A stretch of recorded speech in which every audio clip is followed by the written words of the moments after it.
Hello friends, ये human blood का हमारा पार्ट 2 है, जिसमें हम आज पढ़ेंगे WBC वाइट ब्लड कार्पिसल्स।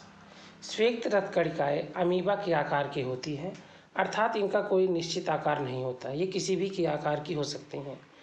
WBC में केंद्रक होता है। हमने आपको बताया था कि लाल रुधिर कणिकाओं में केंद्रक नहीं होता है, लेकिन ऊंट और लामा की लाल रुधिर कणिकाओं में केंद्रक पाया जाता है। इनका निर्माण अस्थिमज्जा एवं लिम्फ नोड्स में होता है। इनका जीवन काल 3 से 10 दिन तक होता है, ठीक है। और इनका मुख्य कार्य शरीर की रोगों के संक्रमण से बचाना है, इसलिए इन्हें शरीर का सिपाही भी कहा जा सकता है। हमने RBC का जीवन काल आपको कितना दिन बताया था? 120 दिन, मतलब रेड ब्लड कार्पिसल्स RBC का जीवन काल हमने बताया था 120 दिन। WBC को प्रतिरक्षा तंत्र का हिस्सा माना जाता है, ठीक है। और इनकी औसत संख्या 8000 से लेकर 12000 mm³ तक होती है। श्वेत रक्त कणिकाओं में वृद्धि श्वेताणु वृद्धि, जिसको ल्यूकोसाइटोसिस एवं उनकी संख्या कम होना श्वेताणु ह्रास कहलाता है। मतलब कि श्वेत रुधिर कणिकाएँ कम होती हैं, ये कहलाता है। आगे हम देखेंगे शरीर की वह स्थिति जिसमें श्वेत रक्त कणिकाओं का बनना कम अथवा बंद हो जाता है, उस स्थिति को ल्यूकीमिया कहते हैं, जिसे हम ब्लड कैंसर भी कहते हैं। अगर श्वेत रक्त कणिकाएं बनना कम हो जाती हैं, जैसे हम जानते हैं कि श्वेत रुधिर कणिकाओं को हम सिपाही कहते हैं, ये रोगों से लड़ता भी है, लेकिन जब इसकी संख्या कम हो जाती है, तमाम प्रकार के रोग इस पर शरीर पर हमला कर देते हैं और शरीर को नुकसान पहुँचाते हैं। श्वेत रक्त कणिकाएँ 5 प्रकार की होती हैं, जिसमें पहला है इसिनोफिल, बासोफिल, न्यूट्रियोफिल, माइनोसाइट, लैम्फोसाइट। जिसमें न्यूट्रियोफिल 60 से 70% मैक्सिमम पार्ट ऑफ WBC होता है, ठीक है। अब हम इन चारों के आकार को देखेंगे।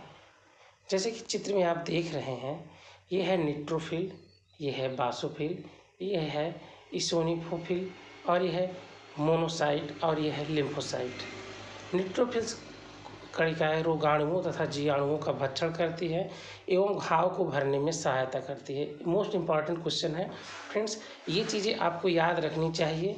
और RBC और WBC का अनुपात 600:1 होता है, ठीक है। मतलब कि 600 अगर RBC है तो उसमें एक WBC होता है। हम आपको एक चीज़ और बता दें, ये हमारा मानव रक्त का पार्ट 2 है। पार्ट 1 हम पहले ही अपलोड कर चुके हैं। हमारे चैनल पे जाइए और उसको पार्ट 1 देखिए, आपको बहुत ही प्रॉफिट होगा इन सब चीज़ों से। आगे फ्रेंड्स देखते हैं। अब हम प्लेटलेट्स, ठीक है, और थ्रोम्बोसाइट की या रक्त बिंबाणु की बात हम करेंगे। इनका जीवन काल 7 से 9 दिन तक होता है। केंद्रक अनुपस्थित होता है। हमने आपको बताया लाल रुधिर कणिकाओं में केंद्रक नहीं होता है। WBC मतलब श्वेत रक्त कणिकाओं में केंद्रक होता है, लेकिन ऊंट और लामा के लाल रुधिर कणिकाओं में भी केंद्रक पाया जाता है। औसत संख्या 1 से 1.5 लाख mm³ होती है। इनका मुख्य कार्य रक्त का थक्का बनने में मदद करता है। डेंगू ज्वर के कारण रक्त बिंबाणुओं की संख्या कम हो जाती है। अगर डेंगू ज्वर होता है, जिसके कारण क्या होता है, प्लेटलेट से कम हो जाती हैं, जिससे कि शरीर पर चकत्ते, लाल लाल चकत्ते डेंगू बीमारी में उभर आते हैं। और खजुली होती है, जिसके कारण क्या होता है कि अनेक प्रकार के रोग हो जाते हैं। एक चीज़ और हम आपको बताते हैं, हमने बताया था RBC red blood corpuscles. Red blood corpuscle का जीवन काल 120 से 120 दिन होता है, और WBC का 3 से 4 दिन होता है।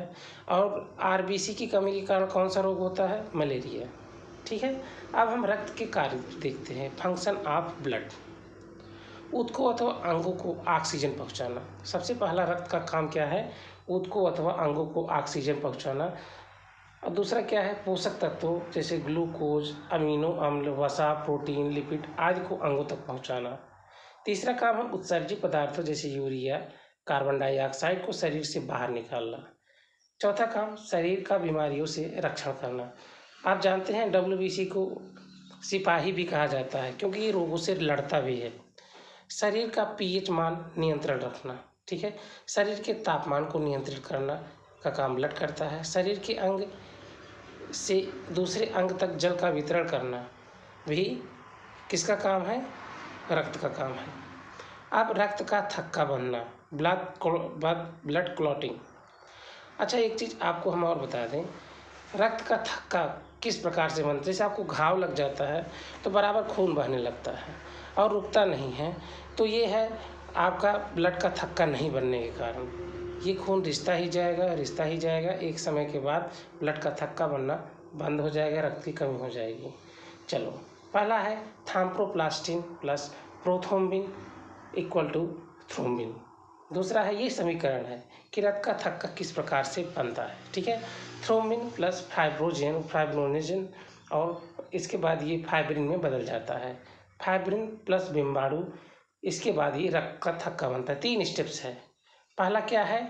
पहला स्टेप्स ये है कि थ्रोम्बोप्लास्टिन और प्रोथ्रोम्बिन से ये थ्रोम्बिन में कन्वर्ट होता है। फिर थ्रोम्बिन प्लस फाइब्रोनोजन से ये फाइब्रिन में बदलता है। फिर फाइब्रिन के बाद जब बिम्बाणु मिलता है तो रक्त का थक्का बनता है। ये 3 स्टेप्स हैं। इस 3 स्टेप्स के आपको याद रखना है। अगला है रक्त प्रोथ्रोम्बिन तथा फाइब्रोनोजन का निर्माण विटामिन के की सहायता से यकृत में होता है। मोस्ट इंपॉर्टेंट क्वेश्चन है फ्रेंड्स, इसको आप याद रखिएगा।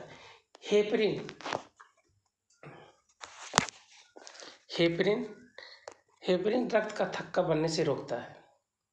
हेपरिन रक्त का थक्का बनने से रोकता है, जिसका निर्माण भी यकृत में होता है।